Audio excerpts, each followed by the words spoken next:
सूअर जिसे अंग्रेजी जुबान में पिग या बोर और अरबी जुबान में खंजीर कहा जाता है, एक जुस्त सिमों वाला हमलाखोर जानवर है जो जंगली तौर पर दुनिया के बहुत से बड़े में पाया जाता है। दुनिया भर में इनसे 18 मुख्तलिफ अनवा मौजूद हैं, जिनमें से एक किस्म पाकिस्तान में भी पाई जाती है, जिसे इंडियन जंगली सूअर या इंडियन वाइल्ड बोर कहा जाता है।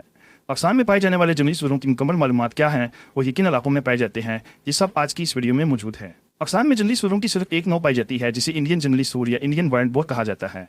इसका साइंसी नाम सस स्क्रोफा है और इसका ताल्लुक सूअरों की फैमिली स्टुइडी से है। सूअरों की यूरोपीय अक़साम की निस्बत इंडियन जंगली सूअर की जिस्म पर बाल निस्बतन छोटे होते हैं। बालक जंगली सूअर बड़े और जसीम होते हैं। इनकी गर्दन मोटी और टांगें पतली होती हैं। इनके मुंह पर एक लंबी थोतनी पाई जाती है जो आगे से चिपटी होती है। ये थोतनी खुराक के हसूल में मददगार है। कान बड़े, नोकीले और आगे को झुके होते हैं। आंखें बहुत छोटी और सर में काफ़ी पीछे मौजूद होती हैं। दुम छोटी होती है और दुम के आखिर में बालों का एक गुच्छा मौजूद होता है। इनके जिस्म का रंग गहरा सुरमई होता है। जंगली सूअरों के पाँव में गाय भैंसों की तरह दो सूंड मौजूद होते हैं, लेकिन ये जुगाली नहीं करते और इनमें सादा मैदा पाया जाता है। इनके कैनाइन दांत बाहर को निकले होते हैं, जिनको ये लड़ाई वगैरह में इस्तेमाल करते हैं। पाकिस्तान में जंगली सूअर मारदला, कहोटा, मलका कोसार मरी तकरीबन तमाम पंजाब और सिंध में आम पाए जाते हैं। इसके अलावा यह खैबर पख्तूनख्वा में पेशावर, मर्दान, बंदूं, डेरा इस्माइल खान और हज़ारा डिवीजन में आम पाए जाते हैं। इसके अलावा ये सूबा बलूचिस्तान के कांटेदार जंगलात में भी देखी गए हैं। जंगली सूअरों की ज़्यादातर अनवा बराज़म एशिया, यूरोप और अफ्रीका में पाई जाती हैं। पाकिस्तान में जंगली सूअरों की पाई जाने वाली किस्म इंडियन वाइल्ड बोर भी पाकिस्तान के अलावा बराज़म एशिया, यूरोप और बराज़म अफ्रीका के शुमाली हिस्सों में पाया जाता है। सूअरों की इन तमाम नस्लों को ओल्ड वर्ल्ड पिग्स कहा जाता है। ओल्ड वर्ल्ड दरअसल बराज़म एशिया, यूरोप और अफ्रीका को कहा जाता है, जबकि न्यू वर्ल्ड से मुराद बराज़म शुमाली अमरीका और जनूबी अमरीका लिए जाते हैं।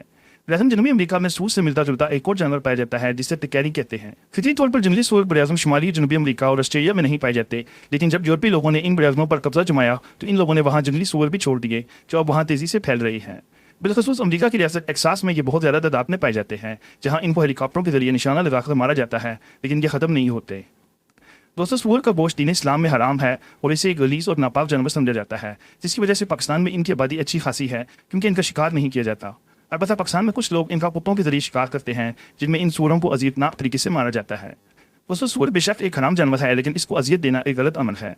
इस्लाम किसी भी जानवर को अजियतनाक तरीके से मौत देने के खिलाफ है। पाकिस्तान में जंगली सूअर ज़रा और फसलों को भी नुकसान पहुंचाते हैं। 1950 और 1960 की दहाइयों में इनकी तादाद सुबह पंजाब और सिंध में बहुत ज़्यादा हो गई थी, जिसकी वजह से इन इलाकों में फसलों पर इनके हमलों में इजाफा देखा गया। अलबत्ता सिंध में जंगलात की कटाई की वजह से इनकी तादाद अब काफ़ी कम हो गई है। पंजाब में बहुत से जंगली सूअर मुकाऊ मुहिम में चलाई गई, लेकिन इनकी आबादी को कंट्रोल करने में बेसूर रही। इस्लामाबाद में मारदला की पहाड़ियाँ जंगली सूअरों की महफूज पनाहगाह हैं। शाम मिलते ही इस्लामाबाद की बहुत सी सड़कों पर जंगली सूअरों का राज होता है। इस्लामाबाद में इनकी बढ़ती हुई आबादी के पेश नज़र अक्सर इनको मारने की मुहिमें भी शुरू की जाती हैं, लेकिन इनकी तादाद में कमी वाक़या नहीं होती। इस्लामाबाद में जंगली सूअरों के इंसानों पर हमलों के भी कई वाक़यात सामने आते रहते हैं। जंगली सूअर हर किस्म के माहौल में अपने आप को डाल सकते हैं, इसलिए ये पाकिस्तान में बहुत से इलाकों में पाए जाते हैं, लेकिन ये पहाड़ी इलाकों की निस्बत मैदानी इलाकों में रहना पसंद करते हैं। ये तकरीबन सब कुछ खा लेते हैं। इनकी खुराक में हशरात, छिपकलियाँ, चूहे, अंडे, फचरा, मुख्तलिफ पौधे और फल वगैरह शामिल हैं। जंगली सूअर गुरों में रहना पसंद करते हैं। इनकी गुरों की सरबराह एक मादा होती है और गुरों में ज़्यादातर मादाएं और उनके बच्चे शामिल होते हैं। नर सूअर 1.5 साल की उम्र में गुरों को छोड़ देते हैं। छोटी उम्र के नर सूअर अपना एक अलग छोटा सा ग्रुप बना लेते हैं, जबकि बालक नर सूअर अकेले रहते हैं। ये आमतौर पर रात को बाहर निकलते हैं, लेकिन इंसानी आबादी से दूर के इलाकों में ये दिन को भी नजर आ जाते हैं। ब्रीडिंग के मौसम में नर मादाओं के हसूल के लिए एक दूसरे से लड़ाई करते हैं और जो नर गालिब आ जाए गुरों की तमाम मादाएं उसकी हो जाती हैं।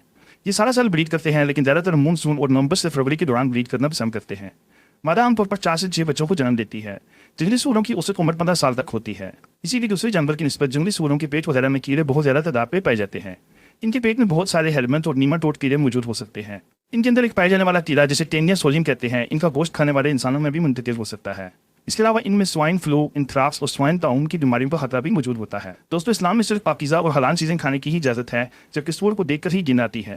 मुसलमानों को छोड़कर दुनिया में कुछ लोग सूअर का गोश्त खाते भी हैं।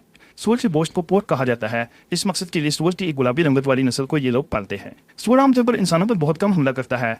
इसका हमला अमूमन उस वक्त होता है जब इसे महसूस हुआ हो कि ये घेरा जा चुका है। इसका हमला इंतहाई खतरनाक होता है। ये इंसानी थाइस और टांगों पर हमला करता है और अगर इंसान गिर जाए तो इसके जिस्म पर दौड़ता है और इसे बाज़-ओ-बात खाना भी शुरू कर देता है। अमेरिका और यूरोप में बहुत सारे ऐसे केसेस हुए हैं जहाँ गलती से घरेलू सूअर फार्म पर मालिक गिरकर बेहोश हो गया और सूअर इसको खा गए। इस फार्मूले को कई खतरनाक सीरियल कातिल भी मुर्दा लाशों के खिलाफ इस्तेमाल करते रहे हैं। अगर कभी सूअर का हमला हो जाए तो इसे अपने बिल्कुल करीब देखकर रुख एक तरफ करके भागें और अचानक से सिम तब्दील करके इसे डिच करें और फिर किसी ऊंची जगह जैसा कि दरख्त या दीवार वगैरह पर चढ़ जाएं। इसके हमले के दौरान अपने आप को गिरने न दें, क्योंकि अगर आप गिर गए तो ये फिर आपको नहीं छोड़ेगा। इसके अलावा एक सिमत में दौड़ने का ज़्यादा फ़ायदा नहीं, क्योंकि ये बहुत तेज़ दौड़ता है, इसलिए दौड़ते हुए खरगोश की तरह सिमत तब्दील करते जाएँ।